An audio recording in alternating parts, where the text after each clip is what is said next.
Okay, take a good look at this. What do you see? A festive Christmas dinner party full of naughty kittens playing by no rules other than their own. Sure, but is there something more going on here? Is it just me, or does this feel a little bit sinister? I mean, look at poor Daddy Cat. He's standing there and probably thinking to himself, why have I been working so hard for this? I mean, anyone hosting a big dinner party might have recently felt this way. But this isn't just a cute drawing of cats. No, this is a masterclass in observation, humour and storytelling, all brought to life by the one and only Louis Wain. Now look a little bit closer. See those sly glances the cats are exchanging? That gang of mischievous kittens, well, they're practically wreaking havoc on Christmas itself. Every single cat in the scene feels alive, packed with personality and electricity, like they've stepped right out of a human drama into a fur coat. Now, if Louis Wain's name rings a bell to you, maybe you know him as that crazy guy who painted cats. Or maybe you've seen The Electric Life of Louis Wain with Benedict Cumberbatch. If you haven't, it's really worth a watch. It's a brilliant film. It's very emotional, but very interesting, so give it a try. So in the movie, we see Louis as the eccentric artist sketching animals straight from his imagination. But what made Wain's work so special was how he blurred the lines between animals and humans.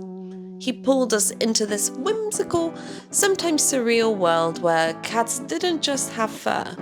They had emotions, ambitions, and could even feel a little bit evil, and maybe other times just simply lost within the human struggles in a cat form. This Christmas scene isn't just whimsical though, it's deeply personal. Wain's life was full of highs and lows, and his love for cats was a reflection of that. It was a sort of therapy for grief, sadness, and a way to process hardship.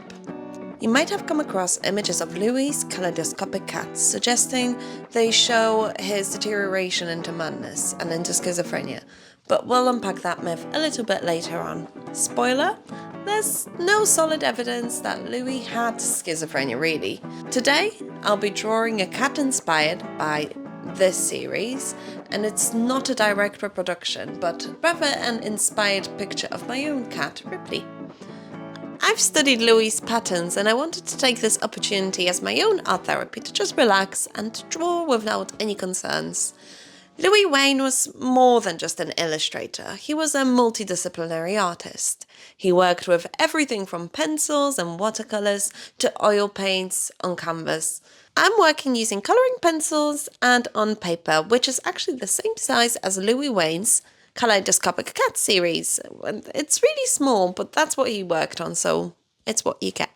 Born in London, 1860s, Louis Wain came from a French mum and an English dad. He was the eldest of 6 children, and yep, big brother Louis. You know, he had 5 sisters, all of whom never really married, so let's just say family life was busy. Look at this painting though. It shows a sad mummy cat who looks at her children with slight horror. Not that Julie, Louis' mother, had triplets, but Louis always kind of sensed that anxiety that came from his mother, especially on a daily basis, being a mum of 6 children. It's a lot to handle, and Louis felt it and expressed it. But Julie really hasn't had an easy start to motherhood. She gave birth to her first child just as her own mum was treading towards death. But Louis Wain had become a bit of a concern to the Victorian sensitive ecosystem when he was born with a cleft lip, which also pulled his nose slightly off centre. It is a pretty minor disability, but a cleft lip came with a silly amount of cultural baggage back then. But the whole family would bear the mark of the devil, or perhaps the original sin, or so the Victorian people thought. Gosh, they were so dramatic, weren't they? Victorian people kept their kids home, hiding them away from the society and shielding them from the social mockery. So they just locked them up, threw away the key.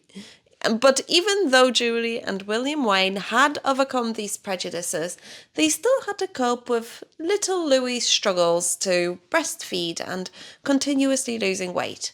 Catholics, just like cats, have large families, and with every new mouth to feed, means there is more strain on precious resources. And as a kid, Louis was quiet and loved nature. He'd spend hours arranging leaves by colour or sketching what he saw around him. This taught him the observational skills that became a huge part of his art. He later said, "I used to wander in the countryside studying nature, and I consider that boyish fancy did much towards my future artistic life." He eventually went to the West London School of Art, which sounds fancy, but was more of a trade school, really. Louis thought it was severe drudgery, he said. He didn't want to design for the family's textile business. He wanted to create for the press, like little illustrations for newspapers and things like that. So, after art school, he briefly became a teacher, but very quickly realized it wasn't for him. Well, he was very quiet and shy and reserved, so that life as a teacher really wasn't up to his pace. Instead, he became a freelance illustrator. His early work was stunningly realistic, capturing the beauty of animals and nature and designing Christmas cards and things like that. This earned him steady work, but Louis' first real artistic achievement came 5 years later. But to truly fall in love with cats and art, Louis first had to fall in love with someone else. Enter Emily. After Louis' father died at the age of 56 and left a family of 6 children and a wife with a pretty decent textile business and some money, but not enough to pay for the boarding school education of the 5 daughters. So the alternative at the time would be to homeschool all his daughters by a governess, essentially a live-in teacher. After the death of his father, Louis immediately felt responsible to provide for his 5 sisters and mum. Emily was employed as the governess for Louis' younger sisters, and Louis lived with them at the time. Despite a 10-year age gap, Emily being older than Louis, the two formed an immediate and undeniable connection. Their love defied Victorian social norms, as governesses were often viewed as little more than servants. But for Louis, Emily was more than a partner. She was his muse. She was a playful, sweet woman who had a very hard life of her own, and despite a very hard start at the workhouses with her mum, she managed to get education and became a respectable governess. Everything changed when Emily fell ill after they got married. She was diagnosed with breast cancer and her final years were spent bedridden. To cheer her up, Louis began sketching the pet cat Peter. And Peter showed up out of nowhere into both of their lives when they really needed it. I mean, these little fluffs bring so much joy into our lives. And at the time in Victorian era, well, they didn't consider cats as pets. Dogs were pets, yes, but cats, they were on farms catching mice and whatnot. They didn't belong at home on your couch. Just like this one. But look, they're perfect. They can stay. I love her. But these weren't just ordinary pictures that Louis was drawing of Peter. Peter was sitting upright, playing games, even wearing clothes. He was really inspired and he was being so fresh with it. It wasn't done before in Victorian times. And Emily adored all of his artwork. Her laughter during these tough times became a lifeline for both of them. Louis' sketches were the start of something revolutionary. He brought humour, personality and storytelling to his art. And Louis didn't just draw cats, he transformed them into characters that reflected human emotions. Famous British writer H.G. Wells once said, "He made the cats his own. He invented a cat style, a cat society, a whole cat world." By the early 1900s, Louis Wains' art was everywhere. homes, nurseries, your grandma's living room. He helped change how society saw cats, turning them from pests into beloved pets. So, next time you see a quirky cat illustration, remember Louis Wain, the man who turned cats into icons. But anthropomorphic animals like Louis Wain cats aren't exactly a new idea. We've been telling stories about talking human like animals for centuries. Think about it. Some are pretty endearing, like your Lion Kings and Disney stories, while others are pretty damn creepy, especially these days. The idea of blending humans and animals is as old as humanity itself, probably. Mythologies and religions across the world are full of these feline gods. People love cats and they want to be worshipping them. I'm totally part of that religion. Take ancient Egypt, for example. In 2016, archaeologists uncovered a bronze statue of Bastet, the cat-headed goddess, in Saqqara. They even found mummified cats. This wasn't just a one-off. Even in Norse mythology, Freya's chariot was pulled by two large sacred cats who symbolized fertility, beauty, and protection. And here's a sweet one. In Islamic tradition, the Prophet Muhammad loved his cat Maza so much that he once cut off part of his robe rather than disturb her nap. Cats clearly have always been a big deal, and they still are. So Victorian society kind of forgot that at the time, but Louis Wain is here to save the day, and he brought cats back. Before Emily passed, she strongly encouraged Wain to debut his first feline portrait of the kitten Peter. The general reaction was less than enthusiastic, with one critic reportedly asking Wain, "Whoever would want to see a picture of a cat?" Well, wasn't he just a fool? Wain's big break finally came in 1886 when he was asked to illustrate the special holiday issue of the London News with an image known as A Kitten's Christmas Party, in what was the start of his signature anthropomorphic style. In this image you can see a gentleman tomcat in a monocle while giving a speech. Elsewhere, a merry band of felines playing festive tunes while dancing their little hearts out. But even then you can see the little personalities coming through. A little romantic glance over here, or a mischievous look over there. From then on, Louis perfectly encapsulated Victorian society's sensibilities and their sins. Wain soared to fame overnight, and the era of his cat world, or cat land, began. Louis Wain grew from being a mere illustrator and a lover of cats to attain the nearly mythical status of a feline expert, or so people thought. He was elected president of the National Cat Club in 1890 and hosted its annual cat show each year in London, which, by the way, was a very new concept at the time.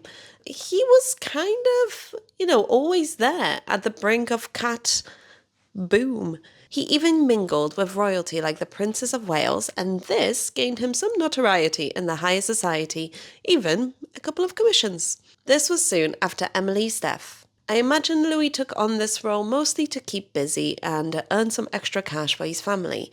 After all, being a president of the National Cat Club, I'm sure it came with its financial perks. Louis Wain's family is fully depending on him at this point, and all of his 5 sisters and mother kind of wait for the money income to be coming in from Louis.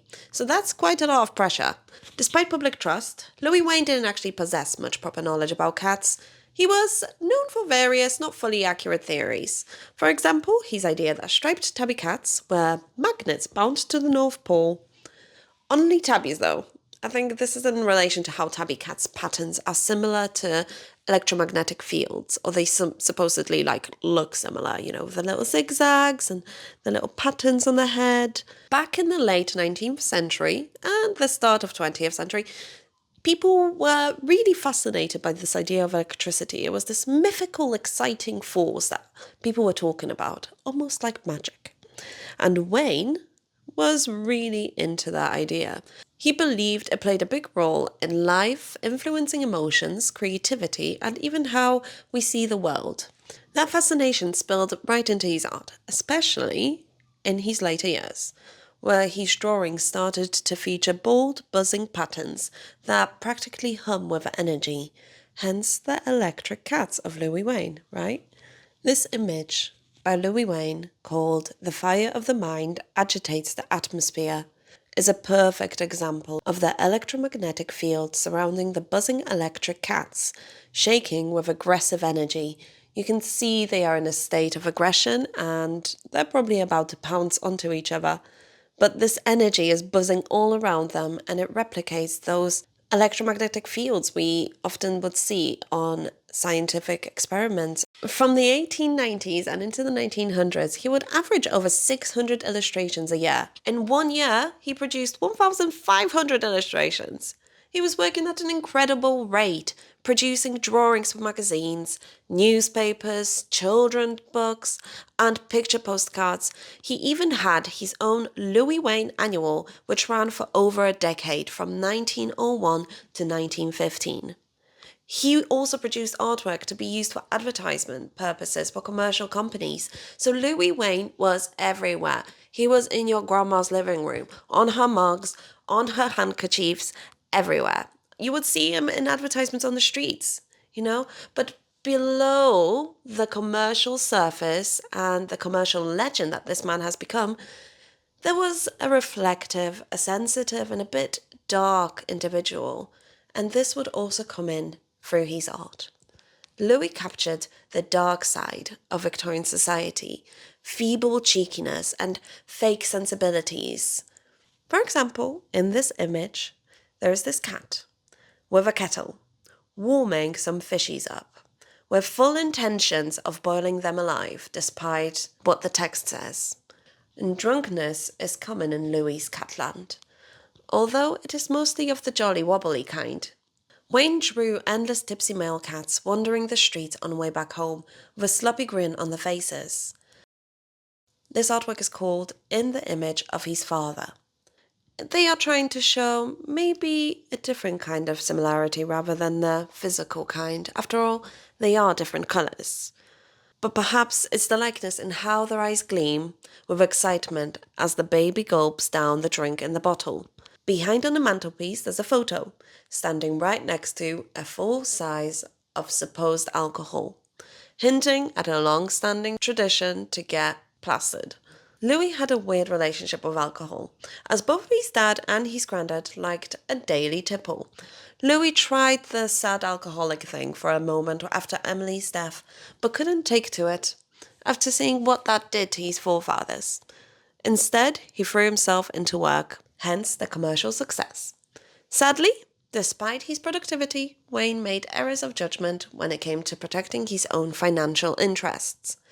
He often sold his drawings outright, allowing them to be reproduced without earning a penny. Despite the continued popularity of his work, he struggled to make ends meet while supporting his unmarried 5 sisters, and eventually descended into poverty.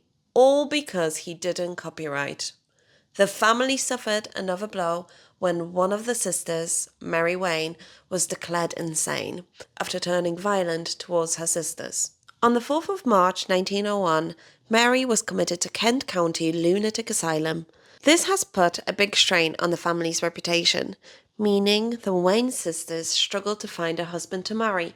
Hence, they had to all live together off of Louis' wage. That's a lot of people to look after. In 1907, Louis Wain travelled to New York, where he promoted his work. His work was well received, although his negative attitude towards New York City gave him kind of bad press. Nevertheless, Wain stayed in America long past his 4-month plan and ended up being there for almost 2 years. Unfortunately, he invested all of his money in an electric lamp project.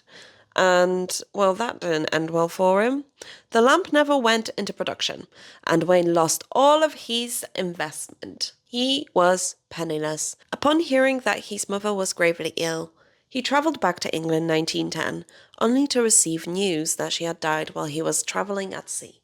Unfortunately, this would mark the start of Louis Wain's downfall. In October 1914, Wain fell from a platform of an omnibus in London and suffered a head injury, which left him in a coma. It's not confirmed.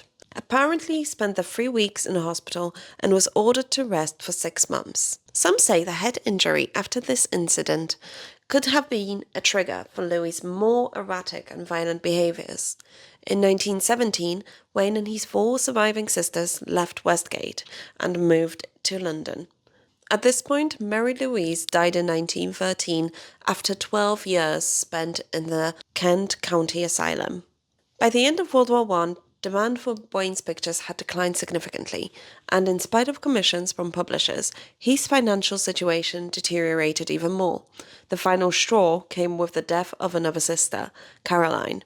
In 1917, Wain became neurotic and obsessed with order, rearranging the furniture in the family's house in Kilburn, sometimes on an hourly basis. Prone to paranoid delusions and believing that his remaining sisters were plotting to kill him, he tried to throw one of them down the stairs before the family had to, reluctantly, get him certified into an insane asylum back in June 1924, with absolutely no claims of schizophrenia, but he was violent, so the sisters had to do what they had to do for their own safety. Louis Wain was admitted in the pauper ward of Springfield's Hospital in Tooting, but Wain's plight only came to public's attention a year later when a bookseller named Dan Ryder was visiting another patient when he happened to see a quiet little man drawing cats.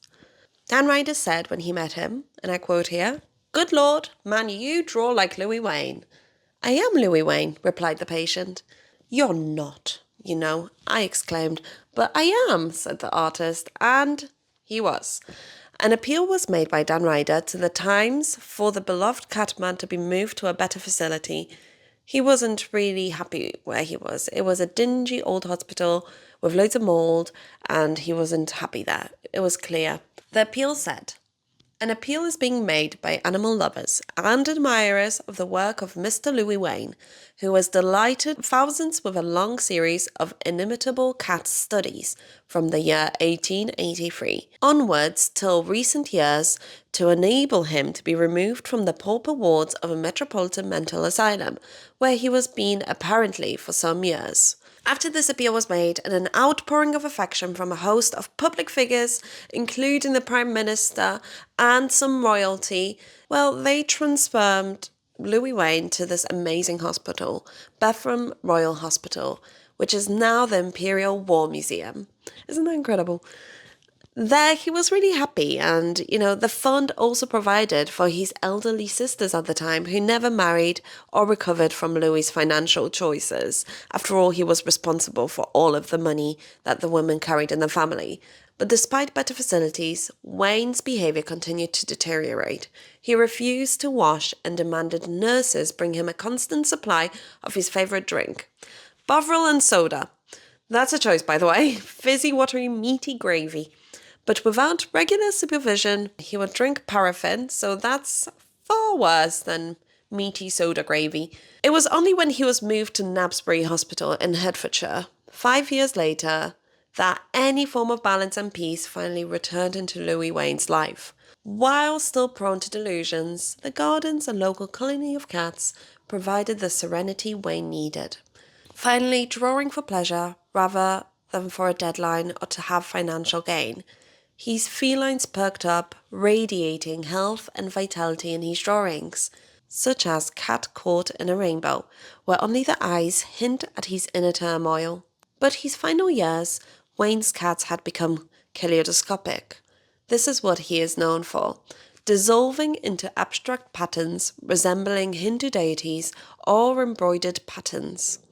The foliage runs riot, everything is turned up to the maximum. If you dropped some acid and looked at a cat, that's what you would see. Well, now that is a very small drop in a very, very large bucket of drugs.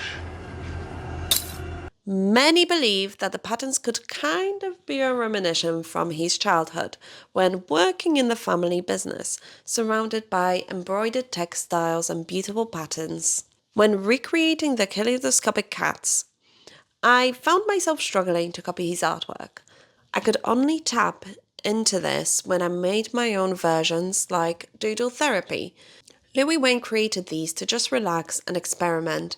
He was going through so much at the time, jumping from one hospital to another, and then this is apart from everything that was going on in his head. I think this was his way of just healing and creating with no expectations. Just pure abstractions, but with cats. In the light of such brilliance, Wain's art was included in a larger debate about mental health. This was largely due to the work of a psychiatrist called Dr. Walter Maclay, having chanced upon 8 of Wain's paintings in a Notting Hill junk shop in 1939. Maclay interpreted them as a whole, using them to illustrate the stages into a schizophrenic breakdown. He did this despite the fact that Louis Wain was actually never diagnosed with schizophrenic tendencies. He was prone to some of the symptoms, but he wasn't fully diagnosed. He put images of Louis Wain which were fully undated, so he took them completely out of context.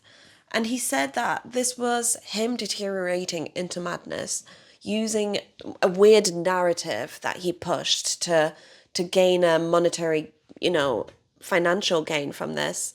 So now we are here putting things right, because this man clearly pushed a narrative that wasn't fully real for his own gain. There is no doubt that Louis Wain wasn't well, but there are many theories as to what he actually suffered from. I think, personally, that all we really need to know is that he made some incredible art, and the way that he created was a way for us to learn more about how art can heal. And that's exactly what he did at the end, with his most famous series of work of Kaleidoscopic Cats.